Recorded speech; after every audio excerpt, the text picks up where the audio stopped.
Bienvenue, je suis en Mbuji-Mayi, au Kasaï oriental, à la rencontre d'un homme de Dieu, que je demande de venir me rejoindre, ici donc, en Mbuji-Mayi. Bienvenue, monsieur l'abbé.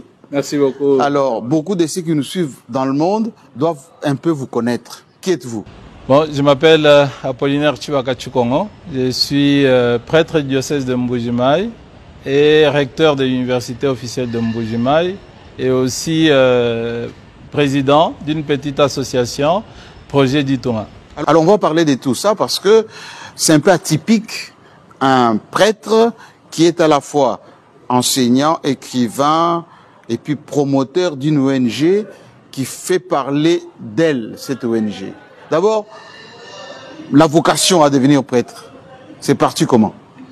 Tout petit, là il faut poser la question à ma mère. Elle me dit qu'à l'âge de 3 ans, je faisais la sieste et je me suis réveillé en criant « Laissez-moi, je suis prêtre ». Et depuis ce temps-là, c'est ça. Alors, vous êtes prêtre ici en Mbuji-Mayi, oui. On est devant l'édifice majestueux ici, donc en Mbuji-Mayi, mais on y viendra un peu plus de détails un peu plus tard. Votre association, d'Itonga, oui. Qu'est-ce que c'est? Bon, c'est une petite association paysanne qui aura bientôt 20 ans l'année prochaine. 20 ans, c'est pas peu, hein? C'est pas peu, 20 ans. Bon, c'est à la fois beaucoup et très peu. C'est beaucoup par rapport à nos moyens, par rapport à nos ambitions. Et faire vivre une petite structure pendant 20 ans, ce n'est pas facile. Donc c'est beaucoup, il faut rendre grâce à Dieu. Mais elle est petite par rapport aux besoins, par rapport aux demandes, par rapport à ce qu'il faut faire. Donc alors, ce qu'on fait, c'est vraiment Alors, cette association, d'après mes recherches, est spécialisée quasiment dans des choses essentielles. L'agriculture, la construction, de l'assistance aussi. Concrètement, vous faites quoi? Nous accompagnons notre société et l'État congolais dans la réalisation de son projet de développement pour notre peuple. Donc on fait tout, même la prison aussi, on fait la prison. Donc on peut dire indirectement on est dans la justice. Vous accompagnez ceux qui sont en prison? Oui, par exemple en Andajika on a construit la prison et nous apportons là l'assistance, l'alimentation, les soins de santé et c'est nous qui prenons en charge les tribunaux forains quand il doit siéger. Alors, moi, ce que j'aimerais présenter à ceux qui nous suivent en ce moment, c'est d'abord la spécificité de cette association. Vous avez construit à ce jour plusieurs écoles. Oui. Nous sommes en train de construire les 5 dernières et quand on les aura achevées, ça va faire au total 101 écoles. 101 écoles? Oui, construites depuis 2005. De quelle capacité? En moyenne, la moyenne c'est de 12 salles. La moyenne c'est 12 salles. Il y en a de plus petites de 6 salles en fonction de la taille de la communauté bénéficiaire. Mais il y en a qui sont de 24 salles ou un peu plus. La spécificité de ces salles, moi j'ai visité quelques-unes, c'est que la qualité de matériaux utilisés, c'est plus que professionnel. Vous avez des ingénieurs, vous avez le plan de construction, comment ça se passe? En principe, nous comptons sur l'expertise des ingénieurs de Mbuji-Mayi et de Kinshasa, qui nous apportent, si on peut dire, l'expertise technique. Mais les maçons, ceux qui travaillent au jour le jour, c'est des gens formés sur l'État et c'est déjà une équipe de plus de 100 personnes qui, depuis presque 20 ans travaillent avec nous. Ce ne sont pas nos employés, c'est des gens libres. Quand on a un ouvrage, ils viennent, ils travaillent avec nous. Vous avez été sélectionné par une autre ONG, Kimcha Charity, oui. Et qui est aujourd'hui en train de donner un peu le sourire à la fois aux orphelins, aux albinos, aux personnes qui peuvent avoir le métier. Pourquoi d'abord le choix de d'Itonga et qu'est-ce que vous faites avec eux? Là, le choix, il faut demander à Franck Chola. C'est lui qui... Oui, il faut demander à Franck Chola. C'est lui qui... il est quand même un pont entre notre diaspora et nous qui sommes restés à la maison. Oui. Et il parle de ceux qui sont à la maison, à ceux qui sont au dehors, et de ceux qui sont au dehors, à ceux qui sont au dehors de ceux qui sont à la maison. C'est donc lui le pont. Il connaît d'Itonga, il couvre souvent nos événements. Et face à un besoin spécifique qui était là, C'est lui qui a demandé, qui nous a mis en contact. Donc c'est à lui que nous disons merci. Votre expertise. Cette ONG a mobilisé les moyens chez les donateurs, ici même en Buji-Mayi. Vous avez été sélectionné. Qu'est-ce que vous allez faire exactement avec Kemisha Charity?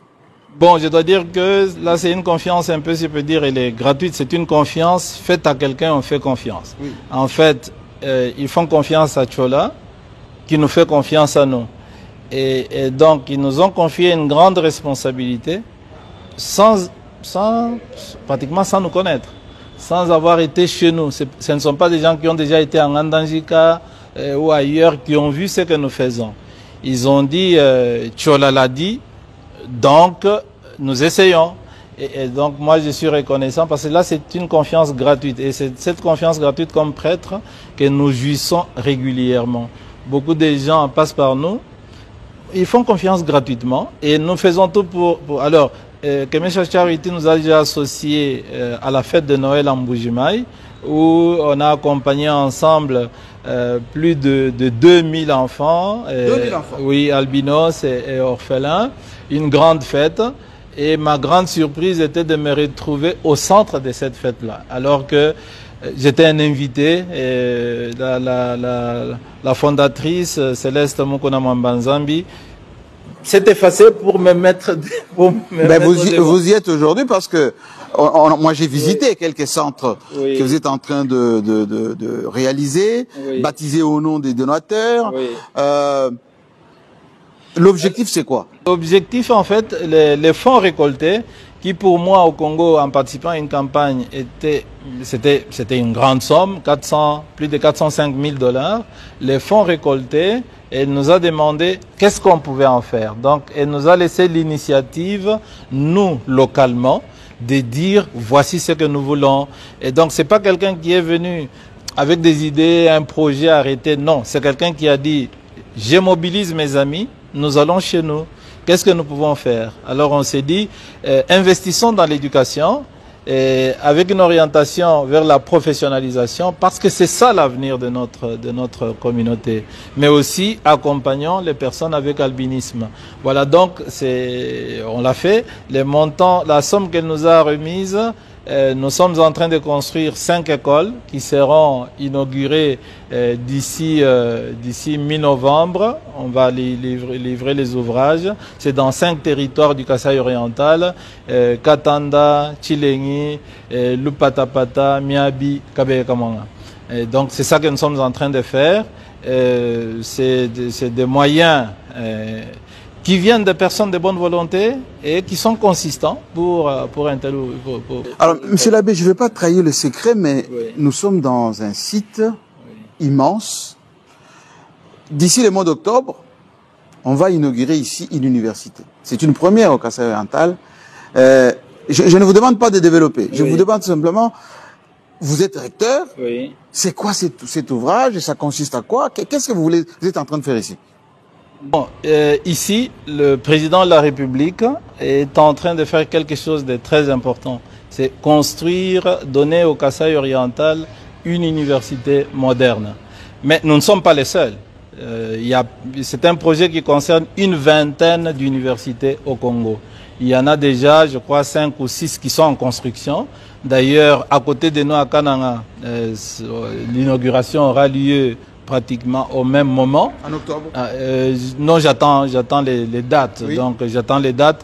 Disons, je souhaite que ça soit le plus tôt possible. La rentrée... Moi, je vis... Bon, ceux qui nous suivent n'ont pas encore vu, ils verront au mois d'octobre. Mais c'est... On n'a rien à envier à quelqu'un qui étudie dans des bâtiments, je ne sais pas moi, à Tokyo, ou à Washington, ou à Johannesburg. Non, on n'a rien à envier. Moi, j'ai fait mes études à l'étranger. Je n'ai rien à envier du point de vue des infrastructures. Mes étudiants ne seront pas complexés. Là, moi-même, maintenant, j'ai toujours invité des amis européens qui viennent ici. Un collègue recteur est venu. J'avais honte de lui montrer mon bureau et les auditoires de nos étudiants. Okay. Mon bureau, je pense que quand il est entré dans mon bureau, je pense qu'il se sentait dans une porcherie. Aujourd'hui, je vais l'amener disons, avec beaucoup de fierté pour lui montrer mon université. Et quelle capacité ces auditoires? auditoires? Alors ici, nous avons 16 auditoires de 200 places chacun et 16 et 8 amphithéâtres de 400 places chacun. Mais écoutez, ça ce n'est que la première phase d'un projet beaucoup plus ambitieux. Et pour nous donc, on dit un grand merci au chef de l'État, au gouvernement, d'avoir pensé à nous. C'est la première fois que ça s'est fait au Kasaï. C'est la première fois au Kasaï oriental que l'État congolais construit quelque chose qui ressemble à ce qui est ici. C'est la première fois. Donc historiquement, c'est un grand tournant. Oui. Notre premier entretien est terminé par ici et j'espère que lorsqu'il y aura inauguration ici, on viendra cette fois-là avec force détail, beaucoup de caméras, beaucoup de journalistes. Et là, vous serez le recteur le plus heureux. Ah oui, oui, oui. Déjà seulement à voir ça, on s'est dit, enfin, on est dans une université. Aujourd'hui, je vous cache les bâtiments. Donc, je vous laisse seulement ici. Parce que la grande surprise, c'est quand le chef de l'État va venir lui-même inaugurer. C'est l'occasion de lui dire un grand merci. Investir dans les universités, c'est investir dans l'avenir du pays. Parce que les universités, les écoles, avec son programme de gratuité et autres, c'est ça former le premier capital, le capital principal d'une nation, c'est l'homme. Alors, quand vous avez des citoyens mal formés, formés dans de mauvaises conditions, donc vous préparez mal l'avenir de votre pays. Enfin, cerise sur les gâteaux, j'ai vu une faculté de géologie. Nous qui sommes détenteurs de beaucoup de minerais, c'est une première, à part ce qui se faisait d'une manière un peu timide à Lubumbashi, mais la géologie, c'est...